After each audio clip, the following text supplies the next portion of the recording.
Paz seja convosco, alunos do FATENFV, Faculdade Teológica Ministério Fim Vem.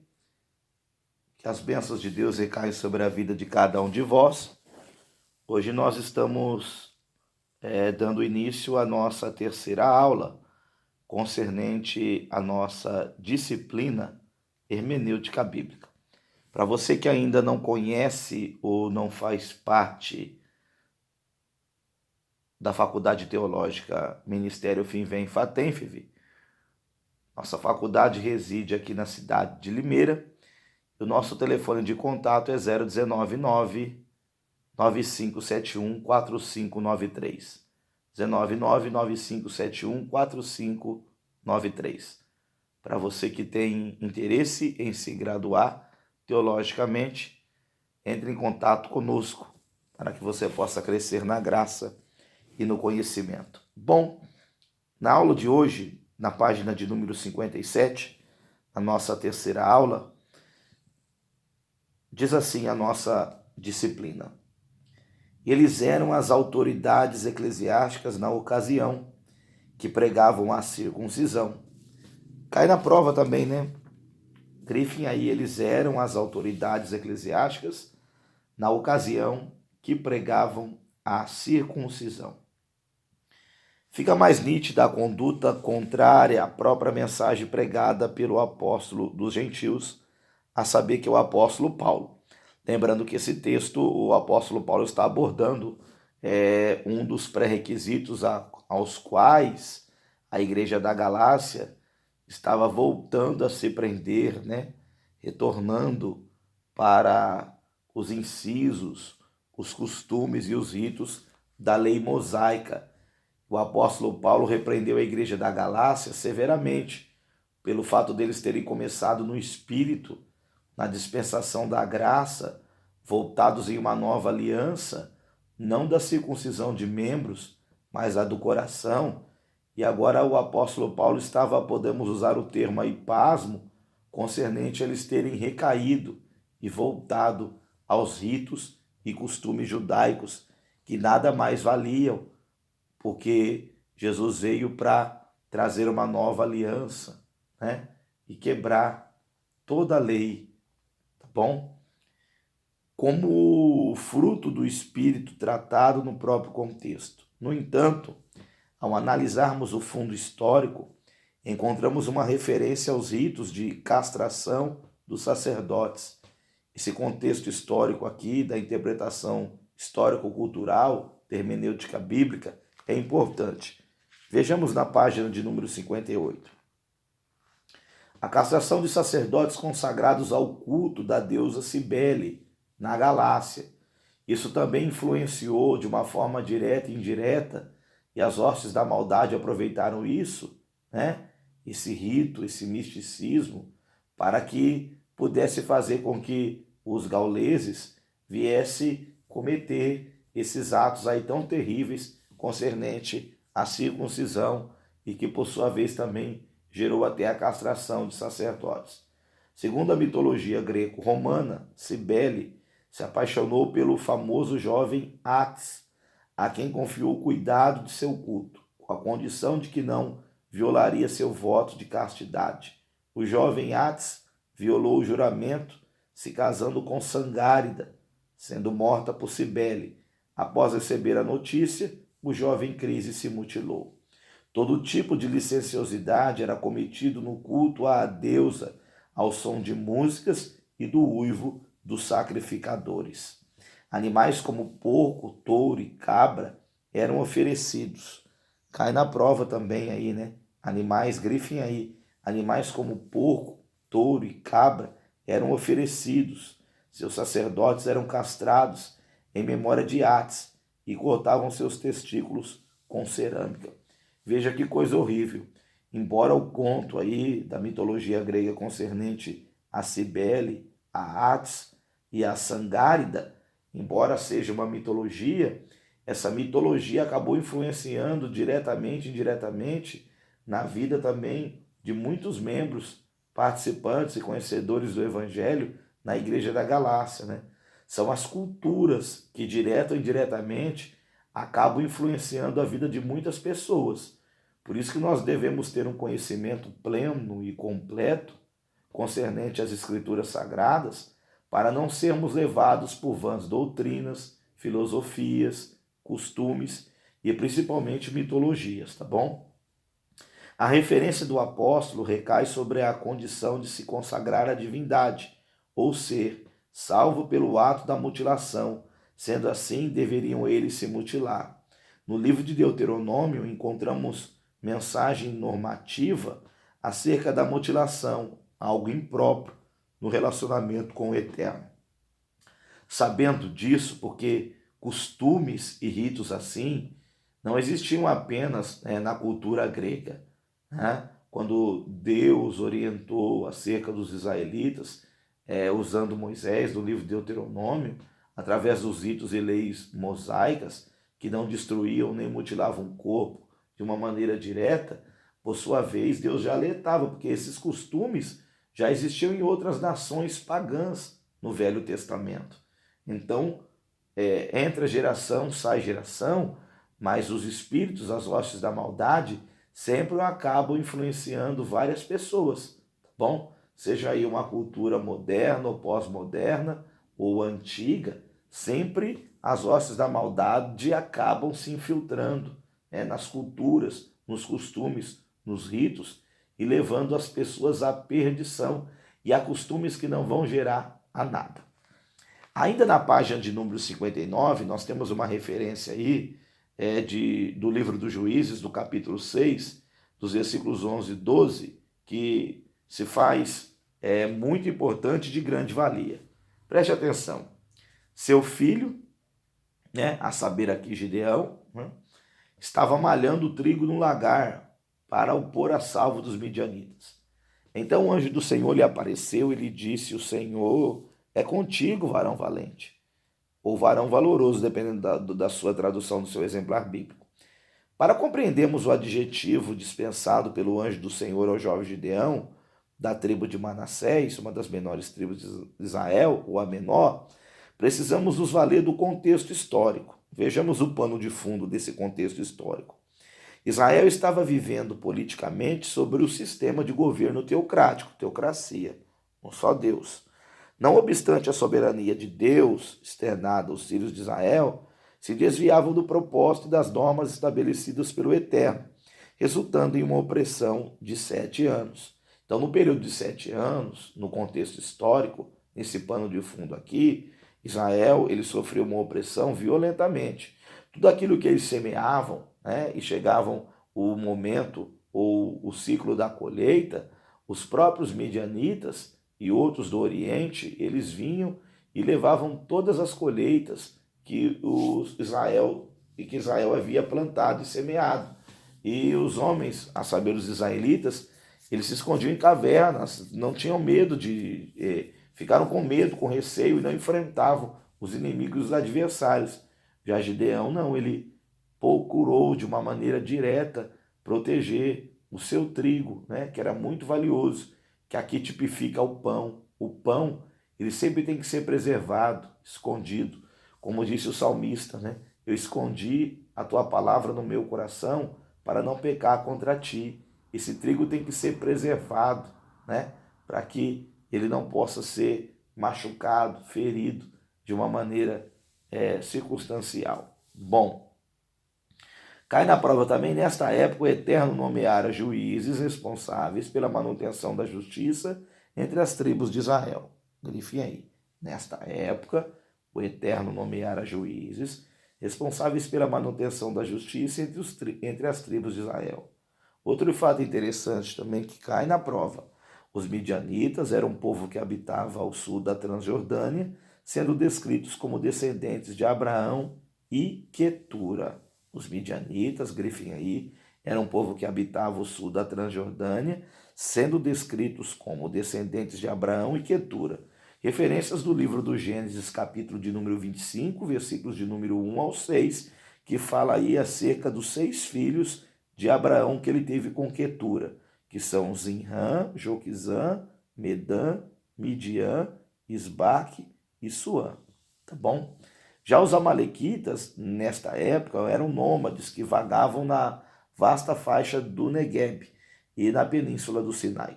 Como uma espécie de agente corretivo de Deus, os midianitas e os amalequitas tomavam e destruíam a produção do campo da nação israelita.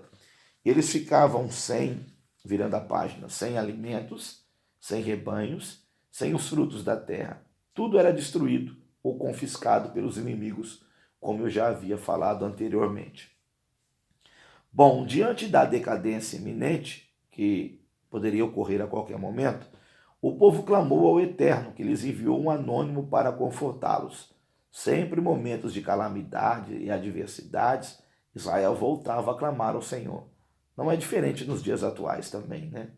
Na sequência dos fatos, o anjo se apresenta, que é o anjo do Senhor, uma linguagem teofânica, se apresenta a Gideão em Ofra e pronuncia a sentença já mencionada. Vem uma pergunta aí. E por que o Eterno escolheu Gideão? Qual o motivo? Por quê? Qual o interesse em Deus escolher Gideão? Como os midianitas e os amalequitas subtraíam toda a produção de Israel, o povo se submeteu a uma vida subhumana e passando a viver enclausurados nas cavernas. Olha que situação. Cai na prova também. No entanto, Gideão está malhando o trigo no lagar, um tanque geralmente cavado na rocha onde se juntavam as uvas para serem prensadas. Olha que estrategista foi Gideão aí, confundindo os adversários. Malhar um trigo em um tanque de prensar uva seria muito mais discreto e menos notado do que a eira. Gideão comportou-se, cai na prova também, de forma distinta. Não foi convencional. Como um grande estrategista, alguém capaz de, mediante os assombros dos inimigos, racionar e não se omitir, mas agir com finalidade de auxiliar na necessidade do povo. Se faz necessário estratégias. Quando Jesus encontrou a mulher samaritana, Jesus usou de estratégias para falar com aquela mulher, dizendo que tinha sede, de fato tinha, né? Que ele estava cansado do caminho. Então nós devemos ter estratégias para poder trabalhar, para poder tão somente realizar aquilo que o Senhor estabeleceu para que nós venhamos a fazer. Na página 61, que cai na prova também é uma pegadinha, diz assim: por essas virtudes Gideão foi chamado pelo anjo do Senhor de homem valente. Grifem aí. Por essas virtudes Gideão foi chamado pelo anjo do Senhor de homem valente. Alguém que mediante as crises não retrocede e nem se acomoda, antes busca em si mesmo estratégia para opor-se ao mal, independentemente de suas características.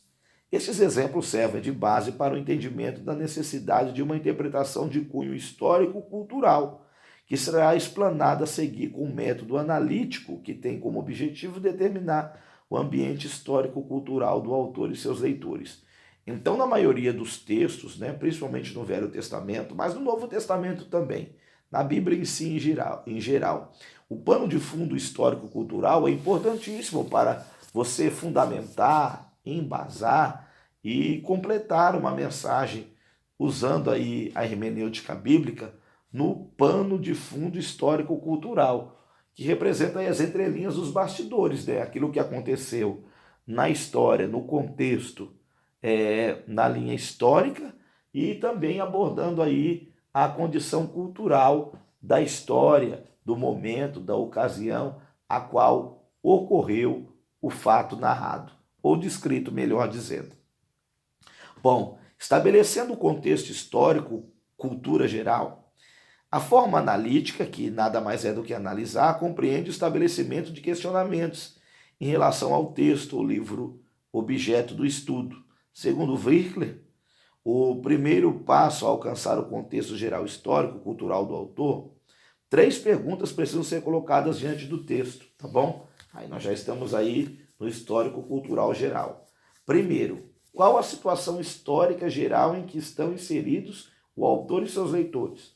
Em que situação histórica, em que momento, em que fase, tá bom? De maneira geral está inserido o autor e seus leitores. A situação é política? Ela é econômica e social? Virando a página. Outra pergunta: quais eram as principais ameaças e preocupações? Isso é importante também para você analisar no texto. quando você estiver preparando uma mensagem para ministrar, tá bom? Para uma palestra. Outra pergunta aqui, qual o comprometimento espiritual dos envolvidos no texto ou no contexto?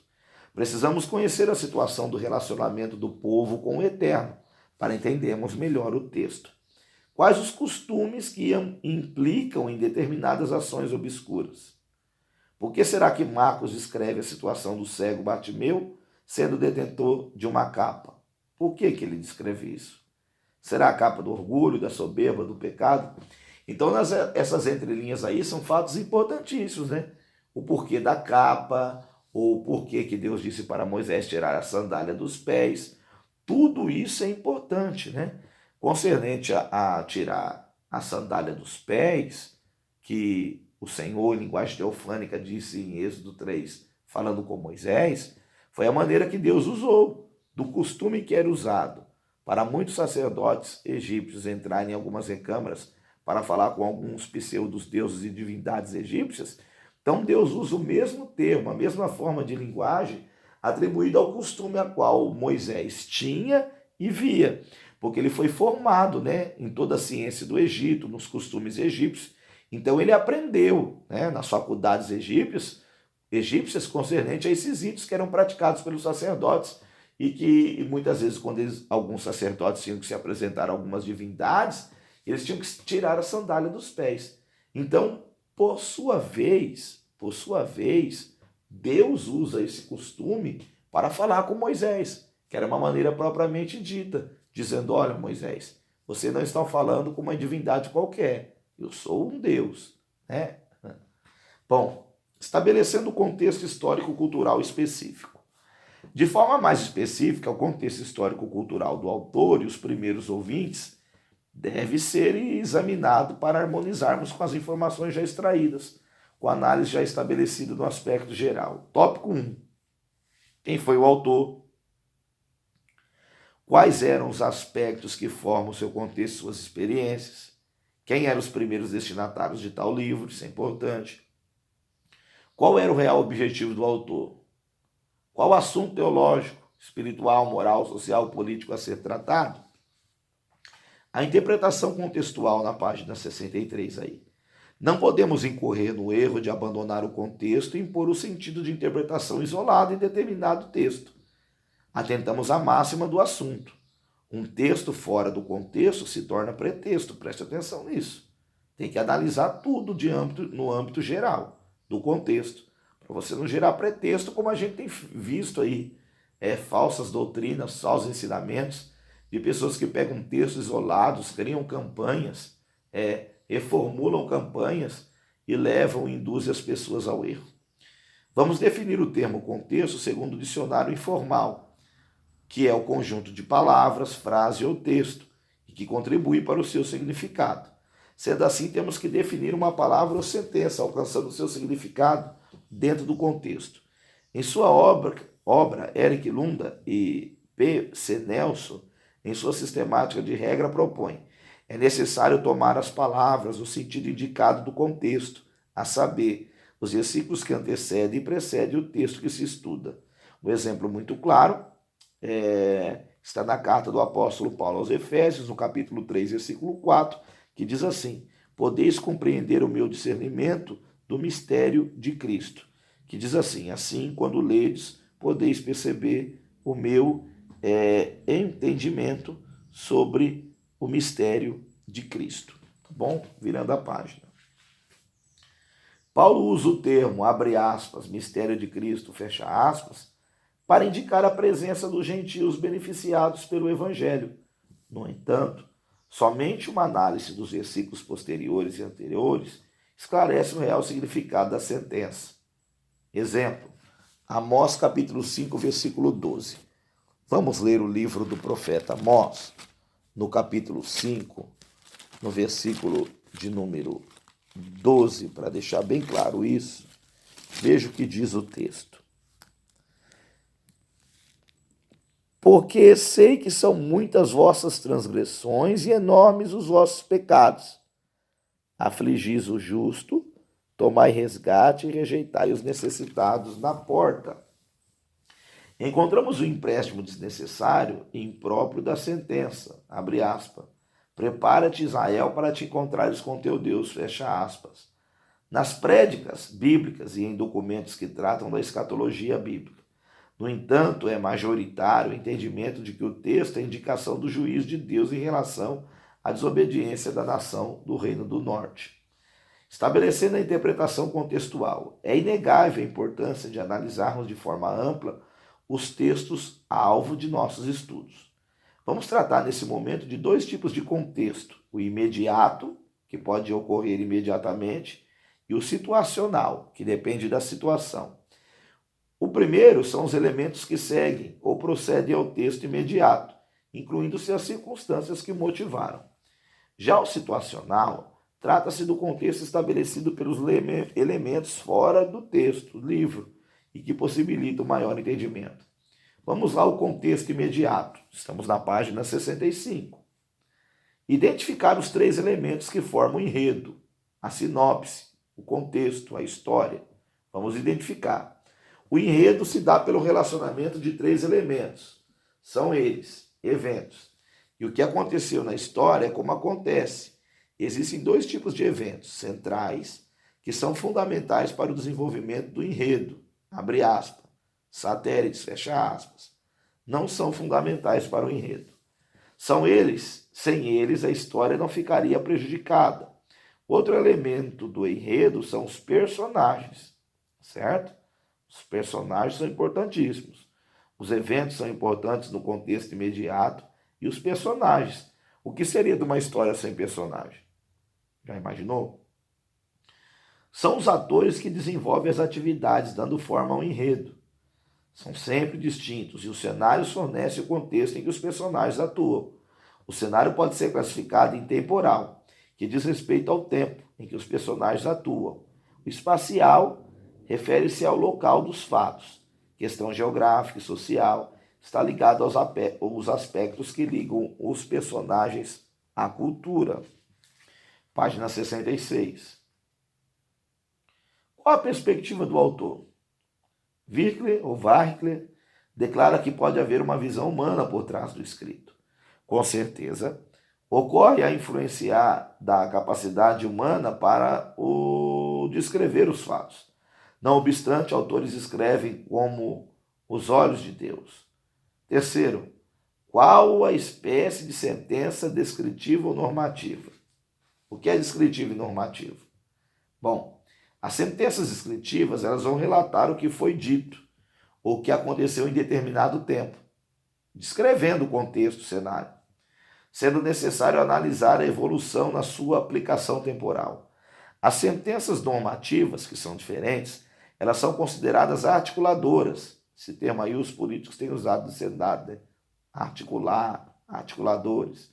São articuladoras de princípios normativos, onde sua aplicação se dá tanto na esfera individual ou universal. A quem se destina a passagem? Para quem é? Existem promessas direcionadas a uma determinada época e, consequentemente, a um determinado povo, como também a uma só pessoa. Sentenças normativas direcionadas a uma situação específica. Que esse é o erro que muitas denominações têm cometido. Aquilo, muitas vezes, que o apóstolo Paulo endereça a algumas cartas, tão somente de Corinto, Galácia, Filipos, Éfeso, foi direcionado para eles, com destino para eles, focado para eles. E muitos costumes atribuídos a eles, ou palavras destinadas para eles, você não pode aplicar em sua igreja, em seu ministério. Você tem que saber diferenciar, separar isso daí, tá bom? Página de número 67, o contexto situacional. Tópico 1. Olha a pergunta aí, qual a referência paralela a esta sentença? Analisar o uso comum da sentença em outro texto ou textos. A palavra que pode ser utilizado para autenticar e validar a análise em concordância deve ocorrer tanto nos textos como no contexto. Quais os eventos em textos paralelos que influenciam a seção examinada? O contexto situacional envolve todas as ações em relação ao enredo em tempos diversos, mas que revelam uma harmonia lógica. A interpretação léxico-sintática. As palavras são a expressão máxima do pensamento. estabelecendo entre os seres humanos uma comunicação lógica. Sendo as palavras elemento dentro dos ciclos evolucionários da história, ela nasce, sofre alterações e cai em desuso. Com o conhecimento das línguas que foram utilizadas para a configuração dos escritos sagrados, que nos quais são hebraico, grego e aramaico, temos um compromisso interpretativo de alcançar, em decorrência destes fatos citados, o real. Página de número 68. E aí o real significado do termo isolado e contextualizado da sentença.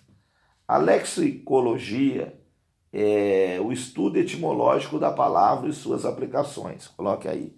A lexicologia, ou lexicologia, é o estudo etimológico da palavra e suas aplicações, que cai na prova. Bom, a sintaxe, ou a sintaxe, trata da aplicação da palavra na sentença ou como se combinam, tá bom? Sintaxe aí, grifem isso. Exemplo, analisando. Evangelho de Jesus Cristo, segundo escreveu o apóstolo João, capítulo 21, versículo 15 e 17. Encontramos o diálogo entre Jesus e o seu discípulo Pedro, né? Jesus questiona Pedro por 3 vezes, que lhe responde de forma imediata. Lá vai Pedro responder. Somente a análise da palavra amor, tu sabes que te amo, esclarecerá a situação de forma correta. Pedro, tu me amas? Pedro, tu me amas? Simão, filho de Jonas, ama-me mais do que estes? Aí Jesus mudou a conotação. Ele respondeu, sim, Senhor, tu sabes que te amo. Simão, filho de Jonas, amas-me? Sim, Senhor, tu sabes que te amo. Simão, filho de Jonas, amas-me? Simão entristeceu-lhe por ter-lhe dito pela 3ª vez, amas-me? E disse-lhe, Senhor, tu sabes, porque o Senhor havia dito para ele que antes que o galo cantasse, a sentinela tocasse a trombeta na virada de turno, ele negaria o nome do Senhor por 3 vezes. Bom, mas 2 primeiras sentenças, o verbo utilizado por Jesus na língua original, o grego, né, significa amor profundo, forte afeição. O mesmo termo é utilizado em João 14, 21, como exigência do amor divino. Pedro respondeu às indagações utilizando o termo filéu, que significa sentir afeto. Sendo assim, na 3ª inquirição, Jesus usa o termo filéu e Pedro se entristece e resolve sustentar sua incapacidade de ser o que realmente é diferente à conduta exposta em João 13,37, quando disse estar tão envolvido intensamente com Cristo pelo elo do amor que estaria capaz de dar a vida por ele. No entanto, Jesus revelaria sua atitude futura à negação, que provocaria seu equívoco emocional. Pedro aprendeu que Jesus conhece além do exposto pelo ser humano, e o caminho da sinceridade diante dele é a mais nobre atitude que o homem deve ter. Não obstante, a incapacidade de Pedro amar Jesus de forma elevada, mesmo com sentimento periférico, Jesus lhe confiou o ministério, haja visto que sua promessa implicava na capacidade divina de fazer dele um pescador, um ganhador de almas que tem uma morada divina. Estabelecendo a interpretação léxico-sintática. Vamos à página 70? Vamos lá à nossa disciplina. Entende-se de forma majoritária que esta análise interpretativa é trabalhosa, pois exige dos estudantes das Escrituras Sagradas uma maior aplicação analítica, tanto no estudo das palavras isoladas como em sua utilização na sentença. No entanto, o resultado produtivo é o alcance da intenção real do autor ao escrever, e o encontro do ser finito com a verdade de Deus infinito, e a necessidade do desprovido com a providência exata do provedor, que é o Senhor. As regras de interpretação léxico-sintática, elaborada por Weikler ou Virkler, possui uma eficácia única na aplicação da interpretação, como veremos a seguir. Lá vai. Tópico 1. Apontar a forma literária geral. Qual a forma literária que o autor utilizou? Se foi prosa, poesia, texto normativo, descritivo, entre outros. Pois exerce total influência o modo como o autor pretende que as palavras sejam entendidas. Exige uma grande divergência por conta da forma literária de um escrito. Quem compõe poesia não emprega as palavras do mesmo modo que o faz quem escreve prosa. Outro fato importante é que as formas literárias se divergem, São elas prosa, poesia, que utilizam termos com sentido literal e figurativo, e a literatura apocalíptica, que utiliza palavras simbólicas. Segundo Weikler, definir o desenvolvimento do tema do autor e encontrar a harmonia existente entre o texto em análise e o contexto. Desta forma, podemos estabelecer o significado real das palavras, identificar as divisões naturais do texto, as principais unidades conceptuais e as declarações transacionais, revela o processo de pensamento do autor, tornando mais claro o significado que ele quis dar. As divisões em versículos e capítulos que hoje constituem parte de nosso modo de pensar não existem nas primitivas escrituras. Tais divisões foram acrescentadas muitos séculos depois que a Bíblia foi escrita, como auxílio na localização de passagens. Embora as divisões em versículos atendam bem a esta finalidade, a divisão do texto versículo por versículo tem a nítida desvantagem de dividir os pensamentos de modo antinatural. Página 72. Devemos analisar a primeira sentença de um parágrafo em cada versículo, correspondente ao início do capítulo, pois pode existir conexão com as sentenças subsequentes. Quarto, nós devemos identificar os conectivos dentro dos parágrafos e sentenças. O que são os conectivos, ou quais são eles, ou o que são eles? São conjunções, preposições, pronomes relativos, pois demonstram a relação que existe entre dois ou mais pensamentos. Quando se emprega o pronome relativo, é importante indagar qual o substantivo que está sendo debatido. Uma vez que encontramos uma conjunção conclusiva, exemplo, abre aspas, portanto, fecha aspas, devemos verificar o elo entre uma discussão conteorética e as aplicações práticas dessa argumentação. Quinto, determinar o significado isolado das palavras. As palavras que estão sendo utilizadas por muito tempo em uma determinada língua começam a assumir uma variedade de significados. Sendo assim, é necessário procurar os possíveis significados de palavras antigas e então determinar qual desses possíveis significados é o que o autor tensionava transmitir no contexto específico. A aplicação da regra referida carece a prioridade de conhecimentos originais, hebraico, aramaico e grego, quando não, os dicionários serão o auxílio do intérprete. O termo como, abre aspas, carne, fecha aspas, bom, que aparece em textos como 1 Coríntios 15, 39, Atos 21, 8, Romanos capítulo 7, versículo 9, possui significados distintos, né? Nós vamos pegar aqui 1 Coríntios capítulo 15, versículo 39, a qual o apóstolo Paulo aborda sobre carne.